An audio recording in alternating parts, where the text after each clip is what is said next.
96 लाख खोटे मतदार महाराष्ट्राच्या यादीमध्ये भरले आहेत। खोट्या मतदार याद्यांवरनं आता निवडणुका घेणार का? त्या घेणार असतील तर हा मतदारांचा अपमान आहे असं राज ठाकरे म्हणाले आहेत।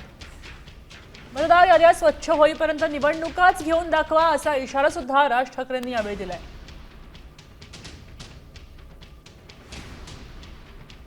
जवळपास 96 लाख खोटे मतदार महाराष्ट्राच्या यादीत भरलेत।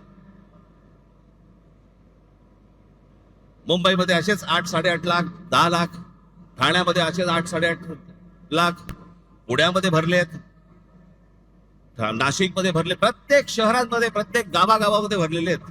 अशा प्रकारच्या निवडणुका जर होत असतील तर हा संपूर्णपणे या महाराष्ट्रातल्या आणि देशातल्या मतदारांचा अपमान आहे। निवडणुका घ्यायचं म्हणतायत ना, हे जोपर्यंत ही मतदार यादी पूर्णपणे स्वच्छ होत नाही, सर्व राजकीय पक्षांचं समाधान जोपर्यंत होत नाही, तोपर्यंत या महाराष्ट्रामध्ये निवडणुका घेऊनच दाखवा। या महाराष्ट्रातल्या निवडणुका शांततेने पार पाडायच्या असतील, पहिली ती मतदार यादी स्वच्छ करा। जो मतदार आहे त्याचा आदर करा, जो खरा मतदार आहे त्याला मतदान करू द्या।